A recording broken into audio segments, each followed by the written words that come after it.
Welcome to Real Fellas Talk Sports. My name is Earl Rush, and I will be the moderator for the show today.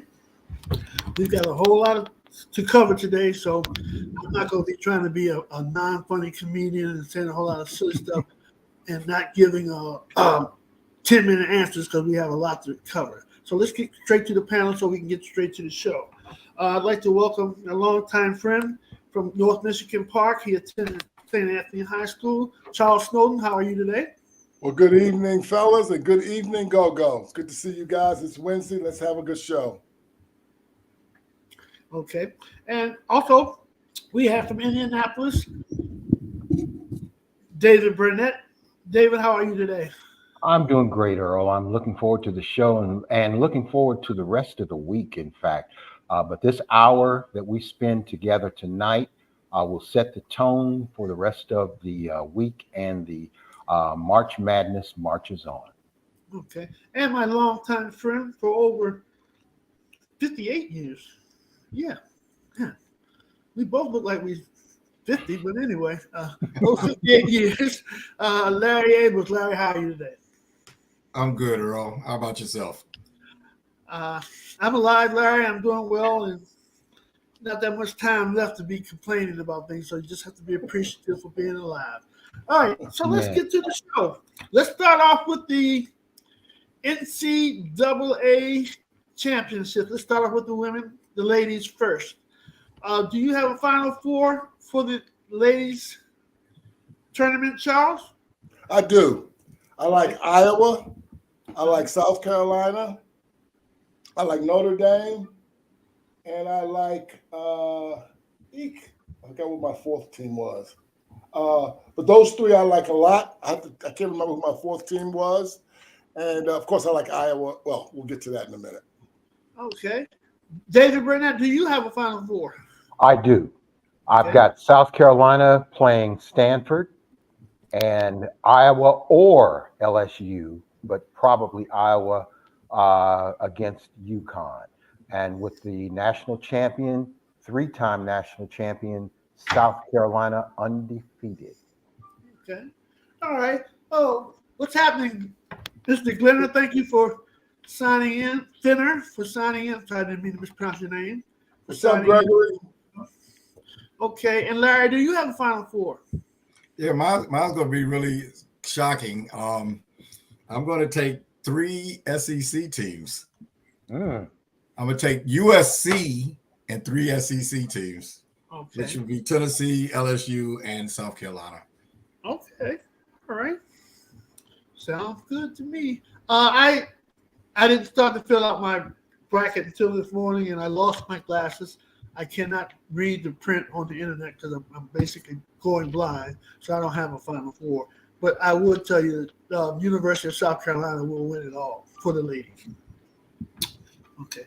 Are there any players, gentlemen, that you have, lady players, that we need to watch out for that maybe don't get as much publicity as all the other ones, all the other good players? Well, I wasn't ready for the second part of that question. I can jump in, and I haven't watched a lot of ladies basketball outside of Iowa this year and South Carolina. But that said, Caitlin Clark, of course, is the lightning rod for the ladies this year and was unanimous selection to the All-America team. Juju Watkins from USC, University of Southern California, that USC, and Hannah Hidalgo from Notre Dame, Cameron Brink, and Paige Bucher from University of Connecticut. That's the All-America team, and those, any one of those ladies is going to put on a show, particularly Juju Watkins, the freshman from USC. Okay. Yeah, I was I thought he said people that were kind of unexpected. So I had those people originally till he put that unexpected part of it. The other person that David did mention, I still say was Bayou Barbie. I think she's going to be there. Angel Reese. She's a hothead. The thing about that list, which is impressive and I like a lot, is that the Southern Cal young lady is a freshman. Mm-hmm. And so is Hidalgo in Notre Dame. She's a freshman. And there's a point guard at South Carolina that's a freshman. Yep. Freshman. So I like that a lot. Okay. You want to give a special sport out to our man Terry Reed. Terry, thanks for signing in. My homeboy, Terry Reed. What's up, T. Reed? What's up, Terry? University. Okay. All right. So everyone said that. Okay. All right. Now let's get to the. Is there anything we want to discuss about the ladies' tournament besides the Final Four or players to watch out for? I'll just make kind of an obvious observation. I am very curious in terms of how many eyeballs watch the ladies' tournament as it relates to the men's tournament, because I think the ladies' tournament, we know as many names there, and I think it's going to be compelling and interesting on so many levels. And I'm going to be watching it as well as I'm going to watch the men's. I mean, I'm going to watch it equally as much. I think the ladies' game has really gotten a shot in the arm. The reality is, as much as we talk about Caitlin Clark, what it has allowed us to do is focus on women's basketball in general. And there's so many great names from the past that have resurfaced and been talked about and should have been talked about before. But that's all largely responsible with the greatness of Caitlin Clark and the attention she's placed on ladies basketball. And you can't really say enough. I mean, they're selling out games all over the country, and it is much more interesting this year. Absolutely. She certainly has had a big impact. I think the thing that did it for me was Clark going against Angel Reese last year. I think that one game really sort of drew a lot of people in and brought fans back this year. Right. And unlike the men's league, those two participants, Reese and Caitlin, are back with this team. And in fact, I think they did the women's selection committee did kind of a little bit of a disservice because they have Angel Reese and Caitlin in the same bracket. They won't be meeting in the finals. Well, that's fine though. I think they'll meet like in the Elite Eight or something like that. So that'll be good. That'll be a good game. Right. But it's not like being in the finals. Right? They didn't do that seeding right. I want them to play. Either one of them could get upset at any time. So I think it's a good chance of them facing each other. Well, the way I see it is South Carolina's winning the whole thing. They're the only undefeated women's team this year. Right. They remade their whole team, David. That whole team last year, which was undefeated, was the number one team going into the tournament, lost in the semifinals. All 6 of those people ladies went to the WNBA. She brought a whole nother set of ladies in. And they're still undefeated, and they shoot jump shots this year versus last year. Dawn Staley, not enough is said about her, and I'm going to talk about her in my closing comments. Dawn Staley, when you look at her resume, it's just unbelievable. Great. And she is the premier college basketball coach for women nowadays. There's not even a contest anymore. Okay. I have a question for Charles Snowden. Chuck, is this your favorite time of the year, or is it the fall where all the sports teams, including hockey, interact? Or is that your favorite time of the year? Go. That is a heck of a question. A really good question. I don't know if it's a good question, and the answer is it is my favorite time of the year. But I look at it in terms of a couple of months situation, meaning it's the tournament, then the Masters, then the NBA playoffs. So that from now to the end of May, it's my favorite time of year. Okay. It really is. All right. Okay. So let's go over to the men right quick. Okay, let's get straight to the point. Who are your final 4 picks, Larry, for the men's tournament? Okay. I'm going to go with UConn, Illinois, Arizona, and Creighton. Okay. All right. Not that they're necessarily the best teams, but I think it'll be a couple of upsets, and that's why I picked my Final Four. All right. David Burnett, your Final Four picks? My Final Four, I've got Iowa State going up against Baylor and Houston against Purdue, and Purdue winning the national championship. I know it's a homer pick. Purdue plays here in Indianapolis on Friday night, but Purdue has to do something. They're good enough. They have the number one player in college basketball, but they often shoot themselves in the foot instead of shooting the basket. Okay. All right. Did I ask you that, Charles? No, you haven't. Okay, I have UConn. I have UConn. Although watch Auburn in that bracket. I got UConn. I like Houston. I like Arizona, and I like Tennessee beating Purdue in that region. So Tennessee, UConn, Houston, and Arizona. All right. And I have UConn winning the national championship. Okay. I have Connecticut, Houston, Creighton, and North Carolina. I have Connecticut winning it all. Yeah, I do too. Yes. Which would mean they will be back to back. I don't know when the last time they've been a back-to-back winner in the NCAA. David is our historian.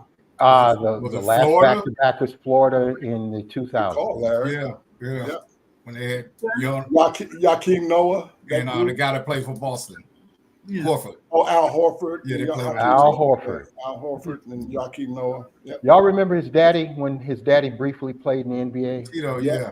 Yeah. Tito Horford. Tito Horford, Sure. 7 foot tall, big and thick. He never really made a big impact in the NBA, but he was supposed to. I agree with you, Joe Bernard. Thanks for watching. Watch out for Auburn. Thanks for tuning in, Joe Bernard. No, my man. But Auburn's not going anywhere. But anyway, thanks for tuning in. I think, Chuck, I was going to agree with you on that too. But I picked Connecticut to beat them. But I think they're a good team. Auburn. Nebraska. Okay. Oh. Okay. All right, Mr. Finner. Okay, so we were talking about the ladies. I asked about players to watch. I'm suggesting that you guys keep an eye on this. They call him he's kind of like a little left-handed guard from Nebraska. They call him like a little, somewhat like Curry. This little guy can shoot the ball, and he's pretty good. I can't pronounce his name, so I don't want to mess up his name. He's the Asian guy, right? Yes, sir. Yes, sir. Okay. Yeah. I would say watch out for that guy. That guy good. And I would also say watch out for Connect, the gentleman from Tennessee. He had a growth spurt. When he was in the sophomore, he was like 5'7" Whoa. in college. And then he went up to, maybe as a freshman, and then he went up to like 6'1". And then he had another growth spurt. I think he's like 6'5" or 6'6" now, something like that. You know, that reminds me of a guy that had a tremendous growth spurt, David Robinson. Went to the Navy at 6'6", 6'7", and spurted up to 7'1" within a year. Okay. All right. So the last couple of weeks I have been complaining about. Earl. Yes. I got a guy that I wanted to talk. I would recommend watching. I'm sorry. One guy that I like is I think his name is R.J. Davis. Plays for North Carolina. Yeah. Guard. I watched him a lot last week. That brother can ball. He can ball. He's first team All-American. Oh, he is? Okay. Yes, he is. He can flat out play. I do have a guy, of course. There's one guy. He's 60 miles from here. Zach Edey, 2-time Player of the Year, unanimous All-American. Purdue must feed him. If they don't, they lose. Purdue will find a way to lose to anybody, but they can win against anybody. But you never know. Okay. I agree with you, Joe. I have no idea what happened to Charles. I didn't take him out on purpose, so maybe there's something wrong in his system. Or maybe he took himself out on purpose. Okay. All right. He'll be back. You know what? I'm tripping because Larry was telling me about R.J. Davis. I don't know. I haven't really he didn't strike my eye when I saw him play. They had a gentleman, some gentleman that was shooting from the perimeter, a European guy that was shooting from the perimeter for North Carolina was the one that caught my eye. But I've heard a lot of people talk about the gentleman you and Larry and David are talking about, and Mr. Bernard Davis. So I have to check him out. Hello? Yeah, we are. Okay, you guys are like, and what's my point and all that, right? All right. My point is I haven't checked out RJ Davis. If anybody's wondering what I'm rambling off about. Okay. All right. So, all right. So the other day the last couple of weeks I have been complaining about there's really not a lot of talent in the NCAA this year for the men. Does anyone agree with me, or does everyone think I'm just tripping, or do anyone have any similar thoughts? You're not tripping, Earl. I think the men are just not as exciting. Basketball is evolving. There's a lot of great players, but I think so much attention has been placed on the women, plus the guys, only the really great guys or the impactful guys, other than a Zach Edey, stay about a year, and that's it. You know, for instance, who's the player we haven't heard a damn thing about? Nothing. Got more publicity than anybody in the last 3 years. Bronny James. Nothing. I know he got hurt. I know he had a heart problem, but I'm sorry. The men are boring. Do you think Bronny James? First of all, Larry, do you think Bronny James should come out? And the second question is, do you think he will come out?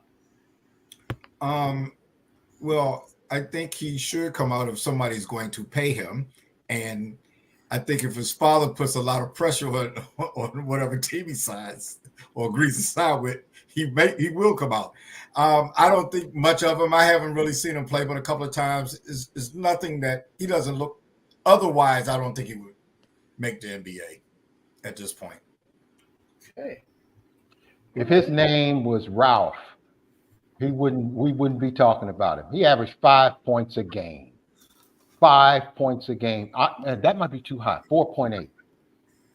Something like that. He's a good player on the playground.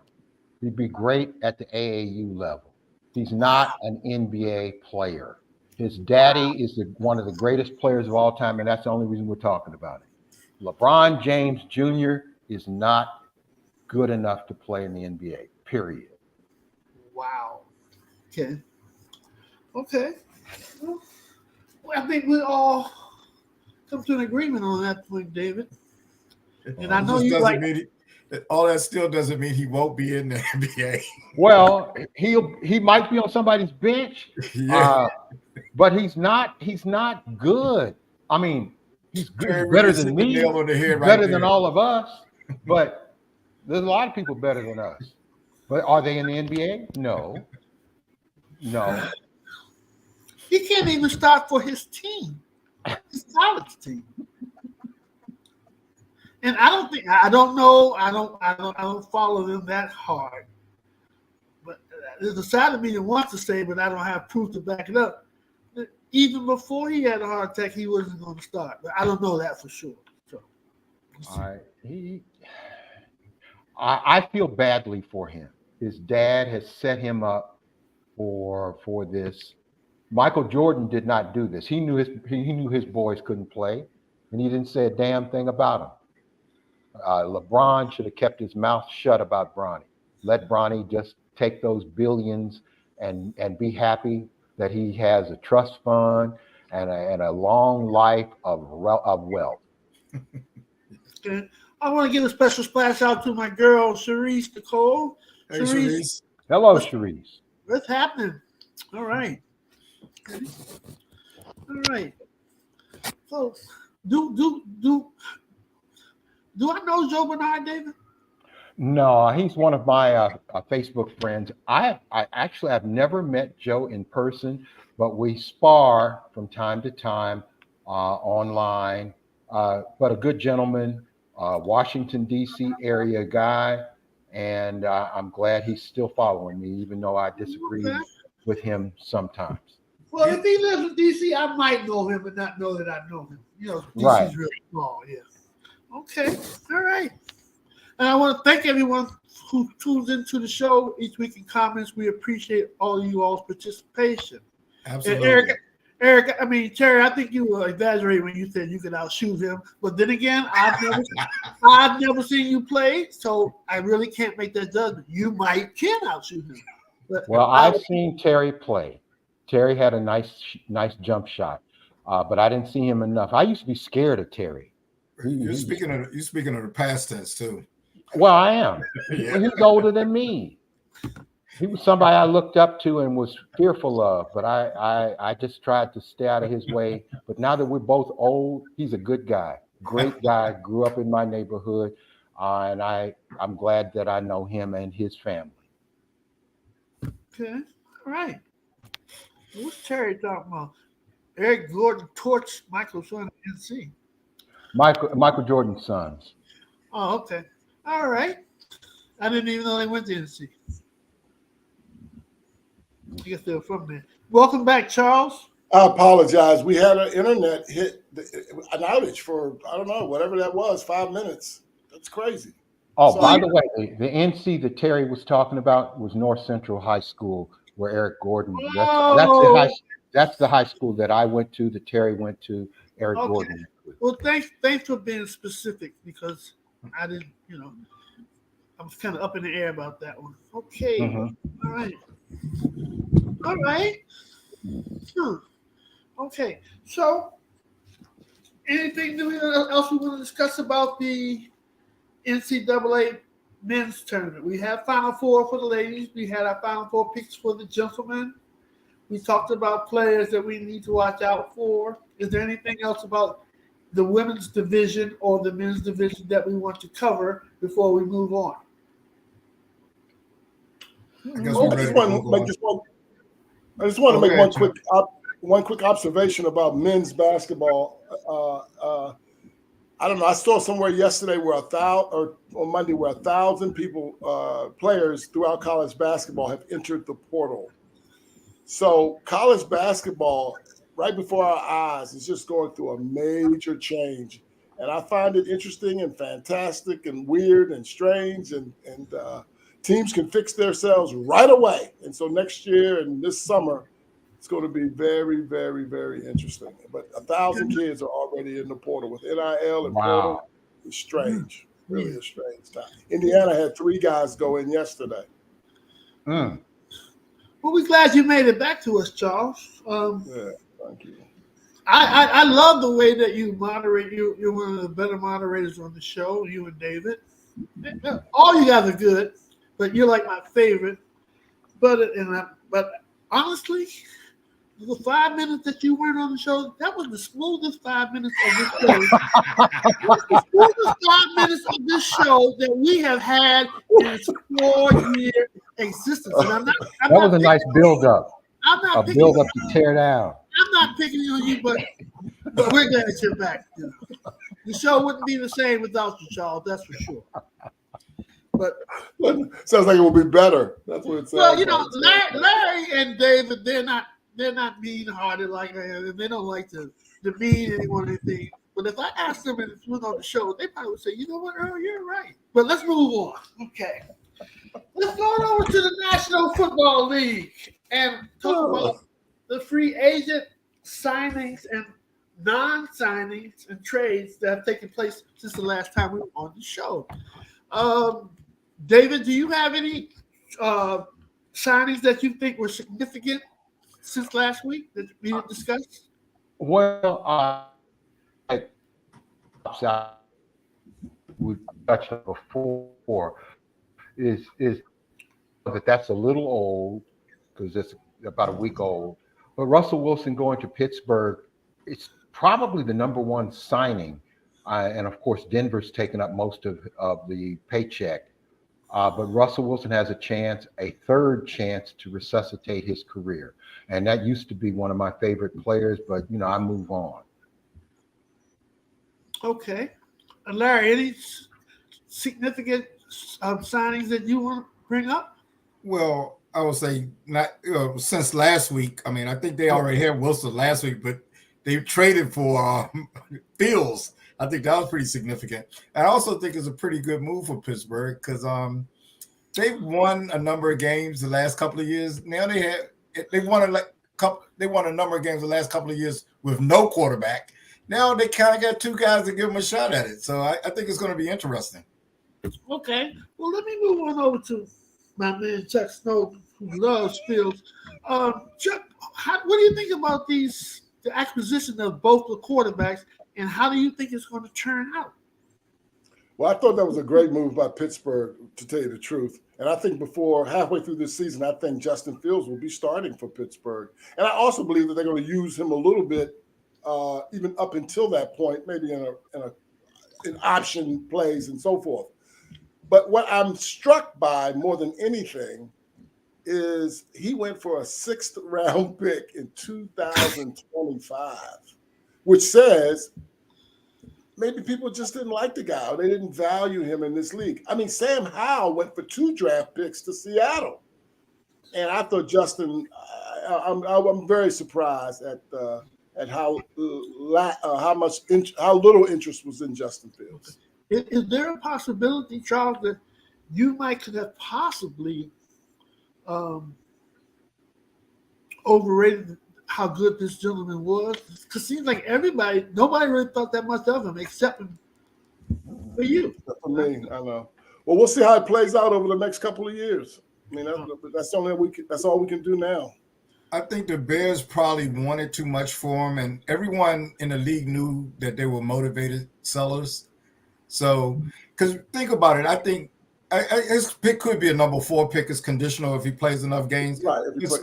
Pittsburgh got more for Pickett than they gave away to get Fields, and I don't think anybody really thinks Pickett is better than Fields.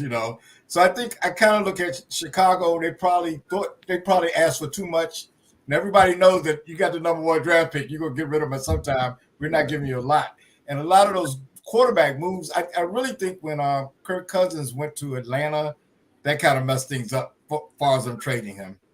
Well, I mean, the reality is Justin Fields is a very athletic player. He's rushed in his 3 years in the NFL for 2,200 yards as a quarterback. He's kind of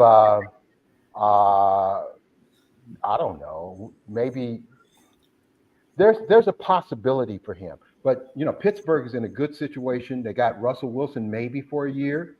They got Justin Fields for a year. One of them might be the long-term quarterback for the Pittsburgh Steelers. You're not going to keep both of them for beyond 2 years. I don't see that. But it's an opportunity. And I don't see it's a bad thing for Justin Fields. Why, if you're a team, why give up a whole bunch of draft capital for a guy who has a losing record? Albeit he can run, albeit he's got a big arm, but he hadn't shown anything, and his reputation has been tarnished somewhat, particularly by being on a bad team and performing often badly on a bad team. Right. Well said. I am not a Justin Fields fan, but yes, I do think he's better than Pickett. But I just think sometimes these general managers, sometimes you can look at a player, and say, well, they will be able to do something if they had some help. This guy, he had no help for Chicago, not at all. And we don't know what he would do if he had some help. But that's the luck of the draw sometimes, Chicago thought they had a starter that they were trading, and the teams treated them as if they were trading for a backup. Well, this is a case where a guy, if he just keeps his cool, watches and learns, when he does play fairly well, he can have a productive career. I think the template is Geno Smith, who went through a similar thing as Justin Fields, almost identical in terms of how he was perceived. And now look at him now. He's a quality starter for the Seattle Seahawks. And that can happen for Justin Fields. All is not done for him. He's too talented. All he has to do is get his head right. Right. Okay. Well, David, what's wrong with his head? I'm just there's nothing wrong with his head. Okay. But when you're a starter and suddenly you're not, you never know what's going to happen in terms of his psyche and his whether the dog in him is still there. Okay. That's all I'm saying. That's you're a former athlete. All of us on this panel thought we were athletes at one time. We know what competing is about. Yeah, no team would come to meet my terms, so that really was a shock to me. Well, I hear you were a great athlete, Larry. But no teams would meet my terms, so I had to seek out means of employment. You had to go into the corporate world. I get it. It's tough. That's the thing about free agency, though. And just one observation from myself was all those quarterback moves. There was probably 10 of them. Just musical chairs when it comes to quarterbacks, which is, again, to me, kind of interesting. So we'll see how it all shakes itself out. Yeah, they didn't franchise any quarterbacks or running backs. Normally they would. The other position. Yeah. Yeah, David, I did not think that I was an athlete. I was an athlete. And now, and while we're speaking, Larry, was Charles a pretty good athlete when you played high school baseball at St. Anthony's? Yeah, you know what? I played with Charles 2 years. I saw a dramatic improvement from his sophomore year, he wasn't bad. Right. But me and another guy named Rick, who I think we might have been the leaders of the team as seniors, we had a lot of confidence in him. It was a dramatic improvement from his sophomore to his junior year. Yeah, I was going to tell Charles that you spoke very highly of him the other day playing baseball. But we had a lot of confidence in him. But in reality, I don't think people who watch the show are really concerned about whether Chuck can play baseball or not. So let's get off the subject. We were doing very good, and then I messed up the moment and the flow after that silly question. I'm sorry. Okay. Today, the Jets signed the gentleman from the Chargers. What is his name? I forgot his name. The wide receiver. Mike Williams. Yes. One of 50 Mike Williams who've ever played in the NBA in the NFL. Poor Mr. Chuck. Thanks, Lauren.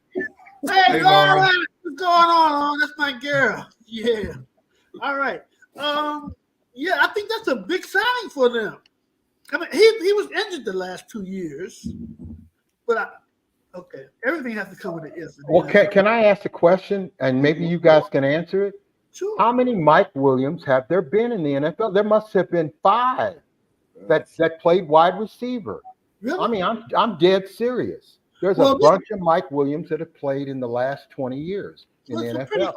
Pretty common name, but this Mike Williams, this Mike Williams should actually play when he was healthy, and it would add a lot to the Jets wide receiving core, help out the what's the guy's name? They have another guy that's pretty good, Wilson, I believe. I don't know what his name is. It is Wilson. It's Wilson. Yeah. Some kind of sports doctor I am. I can't even say the man's name. But anyway, yeah, him and Mike Williams will make a good tandem. The Jets just better make sure they get some offensive line and some. Well, they signed one. They signed one this week too. But they need more than one. They need a whole new line. Well, who's going to be the quarterback? Aaron Rodgers is going to be vice president. I think he's probably not going to win, David. So he'll probably play. Oh, okay. He might miss the first couple of games, Oh, David must be feeling good today. He don't really be sarcastic like that. That's good. Okay. Daggone well Aaron Rodgers is going to be the quarterback if he's not hurt. Anyway. Well. Okay. So who do you think so far? There's still time left. I'm going to ask you one by one. Larry Abels, who do you think has won the free agency signing so far? That's a good question. I thought about that. I'm looking at Baltimore because they got the second leading rusher in the league join them, and they already had a good running option at quarterback. So they look good. Philadelphia looks good. I think Saquon Barkley is going to give Hurt some help. But I'd probably say Pittsburgh because, like I said earlier, they had a good team last year with no quarterback. Now they got 2 guys that I think can play. And I think that they're in a tough division, which is tough for them, but I think they'll probably win at least a couple of more games. Right. Playoff game. I was kind of feeling low today, but I was thinking about that question, who has won? And I looked on the internet and some clown, some imbecile has said that the Commanders have done the best so far. And I was down and out when I saw and read that. I just started laughing. I just burst out laughing. I mean, who have the Commanders signed that's worth even mentioning? Well, they got Eckler, the running back from the Chargers. He's a pretty good back. And they picked up a few other guys. What I like about what they did, they seem to be making some good football decisions, not necessarily making a big splash, but trying to fulfill some spots where they have weaknesses, which are many. Well, let's go to our Commander expert, Charles Snowden. How do you think the free agents going so far for the Commanders? I think. Well, I mean, I hope their scouts know what they're doing because I don't recognize many of the names. So what they didn't do this time, as they've done historically, is taking a named person or two who was near the end of their career and paid them a lot of money. So they haven't done that. They've been very responsible. And I just hope the scouts believe in the guys that they've signed and those guys will turn out okay. I think the biggest winner, it's not that Chuck, this is not necessarily, I think the biggest winner is Kirk Cousins in Atlanta. If Kirk Cousins is the kind of quarterback he's been for the several years with Minnesota and us, with all the weapons Atlanta has, and that division that they're in, they got a legitimate chance to making the playoffs. Okay. David Burnett, do you think the acquisition of the running back from Tennessee to the Ravens, do you think that helps him at all? I mean, of course, it helps him a lot. Yeah. He's such a powerful runner. Question is, does he have enough wear and tear left to still be the kind of guy that he's been? I'm a running back guy. I think he can be really helpful, and he will take a lot of stress off of Lamar. Okay. All right. Do you have any other significant acquisitions that we didn't talk about, or you wanted to? I will chime in and agree with Chuck. I think Kirk Cousins going to Atlanta is a great deal. One thing we got to keep in mind about Kirk Cousins, and during our production meeting, I think you questioned me on this, Earl, but Kirk Cousins, believe it or not, has made so much money in terms of the signings. He's been franchised several times. He's got a guarantee. Almost everything has been guaranteed for the last 10 years. I think he's made more money than any quarterback in the history of the NFL. Wow. Okay. All right. Mr. Finner, you said Bobby Wagner, great linebacker. I don't know. Only time will tell. I think he's on his last legs, but we don't know. I can't say that for sure. They have several old players in all kinds of leagues still excelling. So he's old. He's like 35 now. Is he 35? Something like that. I don't know if he's he had a pretty decent year last year. I think he was second team All-Pro. I think so. Bobby Wagner, I'm surprised he left the Seahawks, though. I mean, he came back to the Seahawks. He was part of the Legion of Boom, one of the real cogs of the Legion of Boom, left the team, came back. I thought he was going to stay with Seattle, but, Dan Quinn was his defensive coordinator when they were that Legion of Boom back in the day, David. And I think he tried to, he got Bobby to come in and help implement the new defense this year. Okay, Bobby Wagner's 33. Did they pick him up on free agency, or was he traded? It was free agency, right? I think it's free agency. Yes. Okay, so I'm thinking the Seattle didn't try to match his offer because they figured that he was too old. But again, only time will tell. Right. And he's an inside linebacker too. Inside linebackers have been devalued, just like fullbacks and running backs have been devalued. Okay. I want to go back to Charles again. Charles, do you have any idea? Have you spoke with the Washington management on why they keep signing Cowboy players? What is that? Well, again, Dan Quinn was their defensive coordinator. He's familiar with Dallas and some of their personnel. So, I think he's more comfortable with some of those guys that they've brought on. He's bought about 6-7 Cowboys. Okay, quick trivia. Charles, you may remember, you may not. but between Larry, Charles, and David. What does this scenario? What similar scenario took place with the Washington organization, like what's happening right now with the all the Cowboy players coming over here? What does that remind you of sometime in the Redskins history? Well, Rivera brought in a few players from Carolina. But there's one famous situation where what's the college coach? He brought Dwayne Thomas. When he brought Dwayne Thomas from Dallas.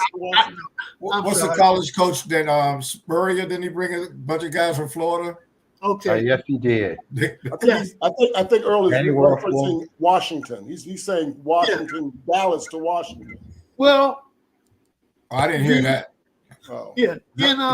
Does you mean Dallas to Washington? No, I just meant that scenario. Okay. The flow has been going very good. I pat myself on the back. Don't mean to mess up the flow with some stupid trivia question. It reminds me of the time when the George Allen brought all the Rams over to the Okay. Right. I thought that maybe That was another one. Yeah. That's a good one, Earl. That's a good one. But nobody really cares about that. I know when David goes back to that trivia stuff, I say nobody cares about that. And I'm thinking about it now. Nobody cares about the Redskins. Our job, because we are senior citizens, is to educate. Hello. Hey. Greg makes a good point too. That Washington signed quite a few good coaches. In the case of Anthony Lynn, he used to be a head coach. Mm-hmm. So hopefully they can implement the new strategy that Washington has coming up. So we'll see. Yeah, Joe Bernard, I want to meet this guy. Some of the stuff he's saying actually makes sense. Maybe we can even bring him on the show one day or something. I don't know. Well, let's try to get Joe on the show. We talked about that, I think, last year. When he popped in and left us a line. But we'll try to work and see if we can get Joe on the show. Well, I say what I just said, and then I see this that he put in Quinn We Trust. Well, we need a diversity of opinion. Yeah, okay. And Joe will provide a diverse opinion. He was accurate about when George Allen came. Washington started winning. Yeah, because that's my hero of the futures now. I don't like this rebuilding stuff. So okay, all right. NFL. Do we have anything else we want to cover in the NFL before we move on to the National Basketball Association? I guess we don't have anything else. On to the National Basketball Association. As of right now, Charles Snowden, we got like 18 games left in the season, but as of right now, who are your MVP candidates? It would be Joker. It would be Luka. It would be SGA. Those three. Okay. I was getting ready to say something, but I don't think it would go too well. I think Lauren might be my favorite between the two sisters there. Uh-oh. No, I like no, I'm just kidding. Lauren, there's a lot of things that I agree stepped in it now. I'm just kidding, Sharice. Sharice and Lauren are contributors to our show, and they're sisters, and they're Larry Abel's nieces. So it's kind of like an inside family joke. All right. So the NFL, we're talking about the NBA. You say Joker. And did you say anyone else besides Joker? No. Joker, SGA, and Luka are my three. If I was Joker, SGA, and Luka. All right, so I'm not going to make a suggestion because I asked you who you thought, and you said who you thought. Right. Now, who are your three? Three? Oh, okay. Who are your MVP candidates right now? I like the guys Chuck said, and I also like as David and I were talking about in the pregame thing, Anthony Edwards. Since his big guys have gone down, he's really put that team on their back. Okay. All right. David, your MVP candidates? Anthony Edwards has zoomed to the top of my list. He's just been so spectacular. It's unbelievable. He's making a legend for himself. I'm just And what I like about him, the dog in him, his desire. Oh my God. And he's on a trampoline. He can jump so high. It kind of reminds me of myself. Wow. I thought that would get you. Nikola Jokic and then Shai Gilgeous-Alexander. Tatum, Jason Tatum, who I initially favored. I just don't think he's been spectacular enough. I don't think he has a following, and it's all popularity anyway. I think Joker's going to win it, but I think Anthony Edwards' aunt is right behind him right now. If a vote was to be taken right now, I think that's the way it would shake out. Joker would win. Okay. Did I ask you that, Larry? You know I'm old. Yeah. I agree with what Chuck said, and I threw in Anthony Edwards because lately he's been really just like balling out. What I wanted to ask David, I'm sure it maybe has something to do with this, but would you be giving him that sterling description of Anthony Edwards if you had not seen that dunk this week? I'm just asking. Yes. Okay. There's just something about him. You know, you look for there's something in the eye, there's a desire that you can see. It's visceral. And some guys have it and some guys don't. Okay. And we, those of us, all four of us have followed sports for more than 50, almost 60 plus years. And we've seen a lot of players. We know who's good, we know who's great, and we know who's sensational. Okay. Anthony Edwards is sensational. Okay. All right. And think about him, Earl. He's had his I guess Cat was maybe the number one scorer on the team, or certainly number two. And since he's been hurt, they really haven't fallen off. And they're in a tough race with OKC and Denver. And he has put that team on his back. The last couple of weeks, I've been amazed by him. Okay. Can I make another observation? It's going to take us away from that. So, and I'm not suggesting he will get this, but I'm telling you what you guys were describing in terms of carrying his team, injuries, and all that stuff. What Brunson is doing with the New York Knicks, I'm sorry, I have to say something about that. He is playing his butt off. They are 3 starters down. They're on the West Coast, and they're winning those games. And this is the second time he's been out West, and he's done well. One game against Phoenix, he had 50. This week, he had back-to-back 40-plus games. I think Brunson, what he's doing in New York is remarkable. I really do. He absolutely is. I look for him to get paid because he's going to make All NBA this year, and he's not going to be that as much of a bargain anymore because he's going to. He won't show up on SportsCenter with a dunk and all that stuff. This was the week of the dunk, and everybody who had a spectacular dunk showed up.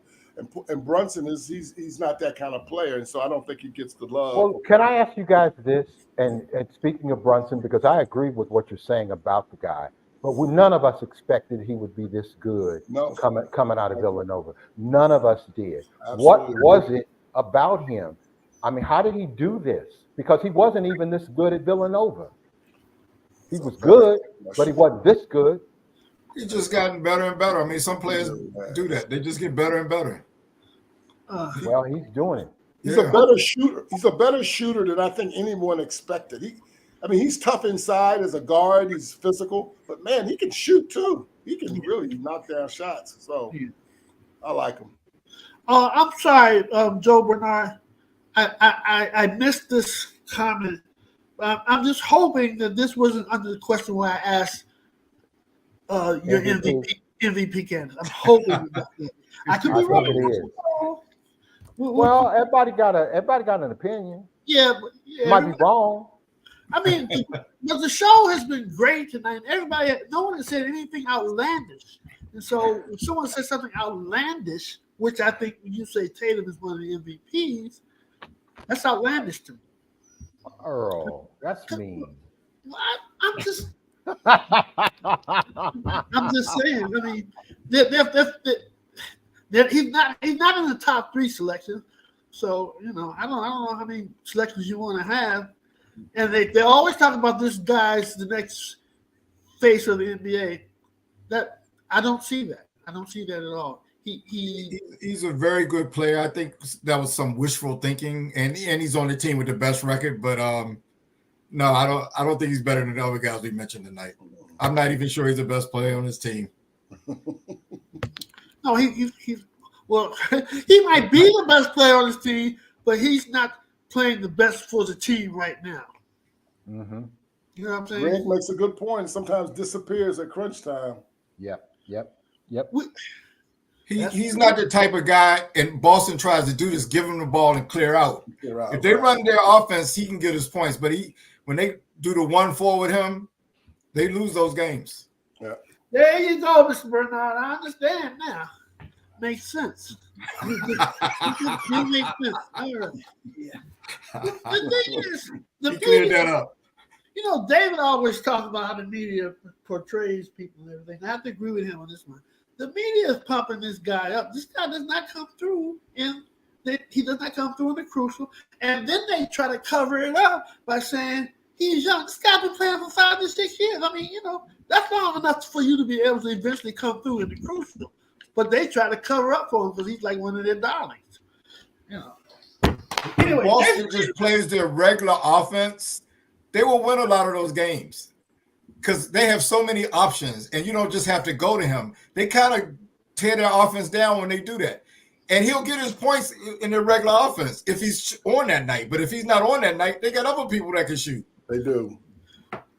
I hear you, Lauren. Maybe I can take you out for a cup of coffee or tea or something, Lauren, and we can get together and talk sports. Because you seem like the only one who sees things the way that I see it.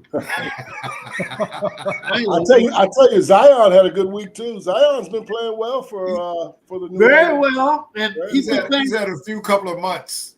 He's been playing pretty well. David can't even say stay on that Ozempic, man. If he stays on that Ozempic, he'll be fine.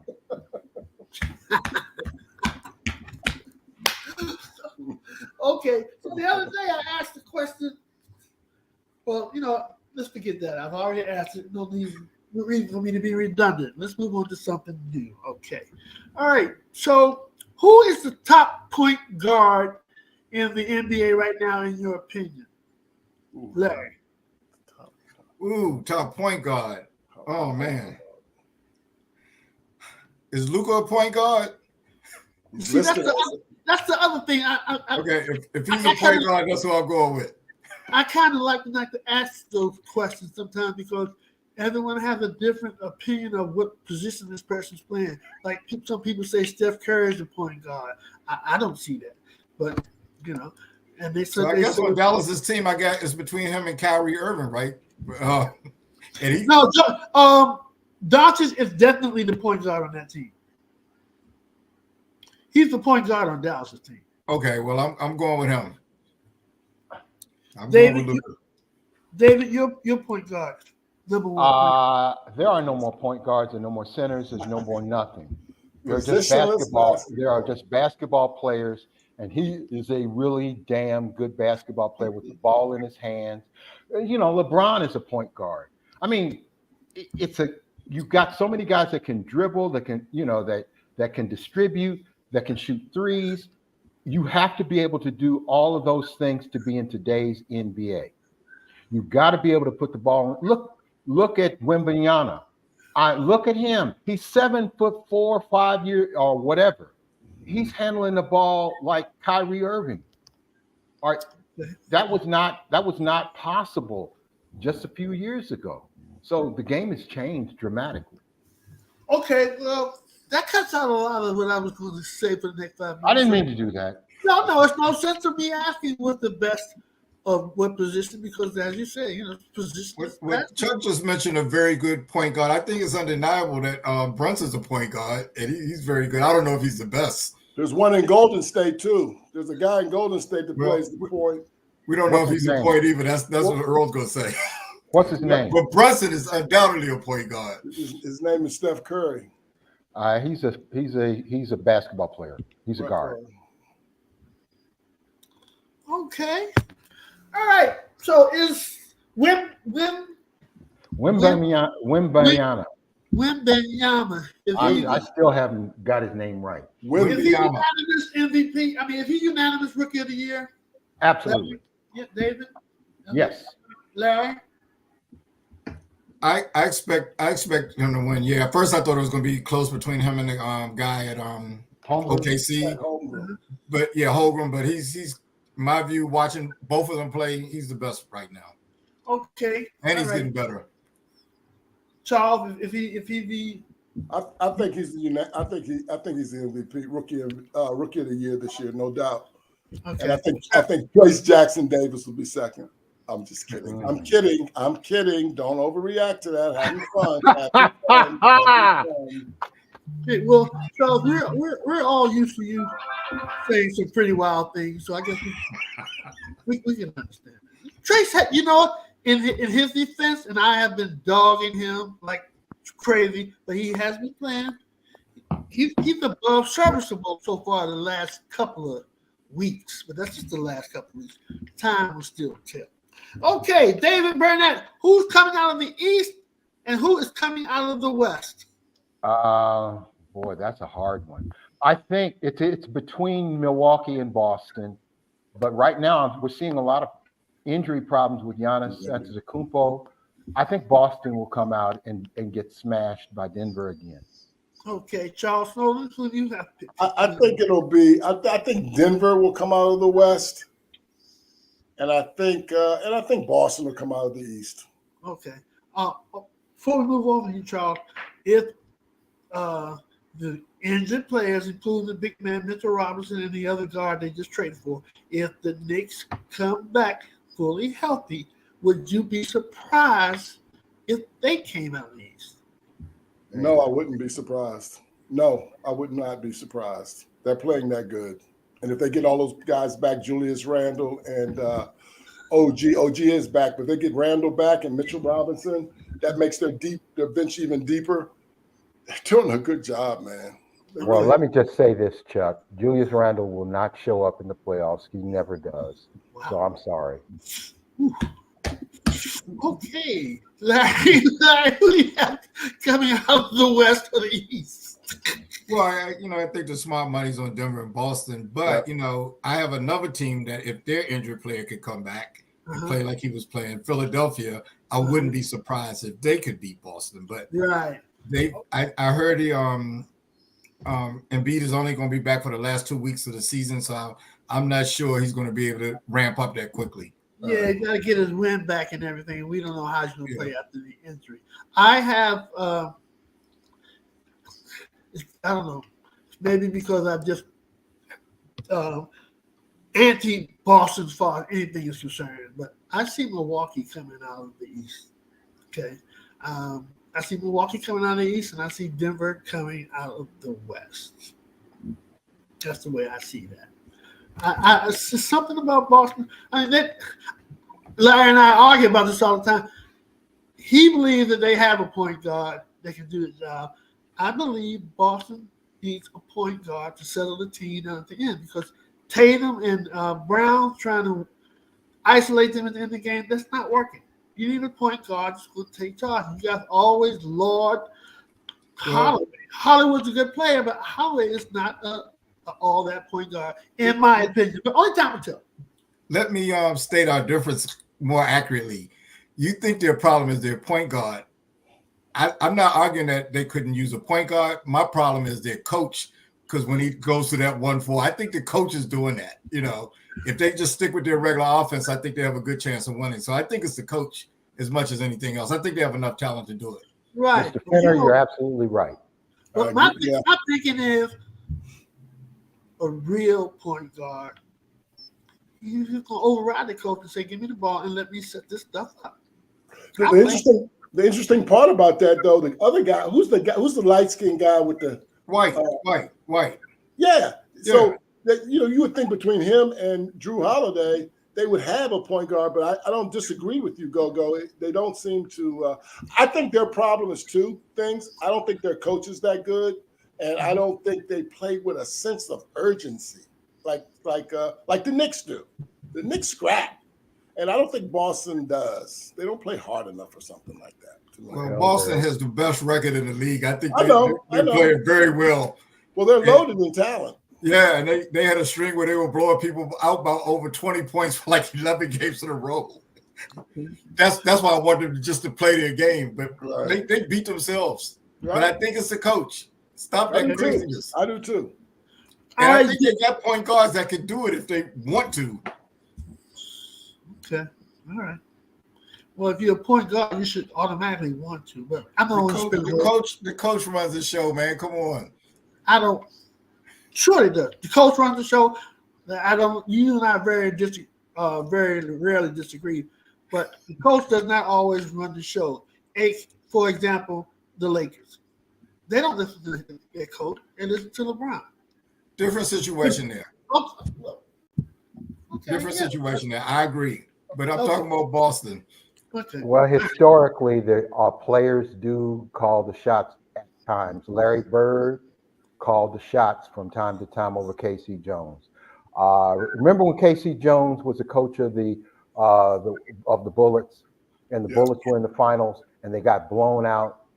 The players were telling Casey wasn't ready to be a head coach at the time. Players were telling Casey what to do, right, and they lost. Well, yeah, Golden State just had a better team than them. Well, they did, but they shouldn't have gotten beat 4-0. In general, what Larry sounds right. In general, the coach should be the one calling the shot, but there are always exceptions. There's some points guys out there who just take control of the damn game and get players where they need to be. And I think we spent too much time talking about this subject, so we're going to move on. I want to thank all you guys for coming on the show. It was a great show tonight. The flow was very well. And we're going to end it with closing remarks by David Burnett and anyone else that has a closing remark. David, your closing remark? My closing remark is recognizing the greatest current female basketball coach in the world, Dawn Staley, the head coach of the University of South Carolina, won over 100 games in the last 3 years, only lost 3. She's undefeated this year, 32-0. Her whole track record is unbelievable. She's in the Basketball Hall of Fame as coach and player, 2-time National Player of the Year, several-time National Coach of the Year. South Carolina, she has completely transformed the top tier of college basketball coaching. I say bravo to Miss Staley. Here. All right. Okay. Thank you, Mr. Joe Bernard. 73. I still might know him somewhere. Anyway, Larry, do you have a closing remark? I don't have any remarks today. Charles, do you have a closing remark? I actually don't have any either, except I just want to make one comment, and that is tomorrow is the beginning of the tournament, and it should be a national cough. It should be a national holiday because we all will be watching the games all afternoon. There won't be a lot of productivity in America. Hey, Chuck, just retire, man. Every day's a holiday. There you go. All right, gentlemen. Thank you all for tuning. Thanks for everyone who tuned in. Good job, go. Good job. And we'll talk to you next week. I believe that Larry Abels will be the host. That's right. I think I am up next. Okay. Yeah. All right. And so hope everybody have a blessed and productive Thanks, everybody, for joining us. Thank you. All right. See you guys. All right.